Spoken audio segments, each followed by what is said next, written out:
যোৱা 25 তাৰিখে যিটো নিৰুদ্দেশৰ ঘটনা হৈছিলে তো তাত এটা কেছ ৰেজিষ্টাৰ কৰা হৈছে আৰু সেই সংক্ৰান্তত আমি যোৱাকালি ৰাতি দুজনক ধৰা হৈছে আৰু দুজন বৰ্তমান আমাৰ পুলিচ কাষ্টডিত আছে আৰু তেওঁলোকৰ ইণ্টাৰোগেশ্যন চলি আছে। ধৰা দুজনৰ নাম কি ছিল? হিমাংশু কাকতি আৰু অমূল্য লহকৰ। তেওঁলোকে কিবা স্বীকাৰ কৰিছে নেকি যে ধৰ্মেন্দ্ৰ নাথ ক'ত আছে? তেওঁলোকে এতিয়ালৈকে কৰা নাই, কিন্তু আমাৰ সোধপোছ চলি আছে, হয়তো কিবা ওলাব পাৰে।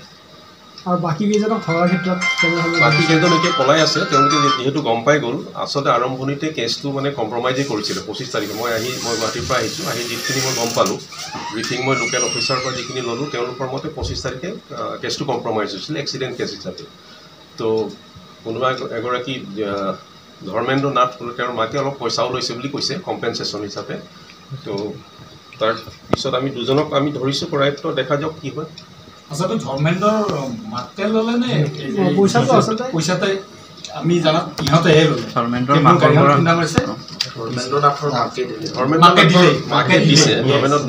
গুলপেট দিছে। আন এজনৰ নাম আহি আছে এতিয়া, বিজেপি নেতা অনুস্ময় কলিতাৰ নাম আহি আছে।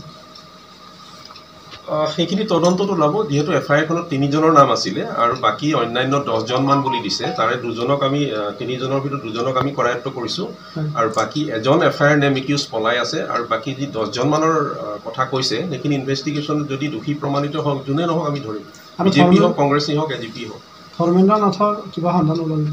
তেওঁৰ সন্ধান আমি পোৱা নাই এতিয়ালৈকে, কিন্তু সেই যিটো জেগা আছিলে তাত মই যিহেতু ঘটনাস্থলী মই দেখা নাই, যিটো মই শুনিছোঁ তাত পুখুৰী আৰু নদী এনেকুৱা ধৰণৰো আছে। তো সেইখিনি কালি আমি আকৌ ভালকৈ চাৰ্চ কৰিব দিছোঁ SDRF লগত লৈ পেলাই। তো এক্সিডেণ্টটো হ'ব পাৰে, এতিয়া আমি কৈ দিব নোৱাৰোঁ মাৰ্ডাৰ বুলি।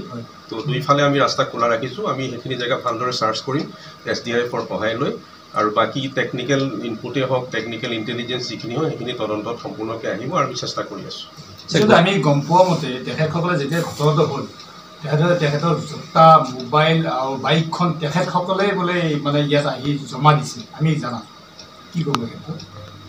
সেইটো মোৰ নলেজত নাই, মোৰ লগত আইও আছে, সেইখিনিলৈকে মই সোমোৱাকৈ নাই, মই জাষ্ট আহিছোঁহে, ডিটেইল মই চোৱা নাই। যদি তেনেকুৱা হয় আমি চাম ভালকৈ, তদন্ত সম্পূৰ্ণ নিৰপেক্ষভাৱে হ'ব, কোনো পাৰ্চিয়েলিটি ইয়াত কৰা নাযাব। ছাৰ, আপুনি হায়াৰ অথৰিটি হিচাপে গোটেই যিটো ঘটনা ৰাইজক কি আশ্বাস দিব মানে ফেমিলিৰ ক্ষেত্ৰত?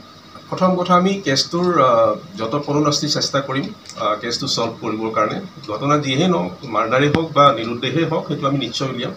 আৰু এটা কথা আপোনালোকে জানে, অসম পুলিচে আজিলৈকে বহুত ইম্পৰ্টেণ্ট চেনচেশ্যনেল কেছো ছল্ভ কৰিছে। অলপ সময় হয়তো লাগিব পাৰে, কিন্তু আচল ৰহস্যটো ওলাই পৰিব। আৰু তদন্ত আমি জোৰদাৰে চলাই আছোঁ, খুব সোনকালে তদন্তৰ অন্ত পৰিব বুলি মই ভাবিছোঁ।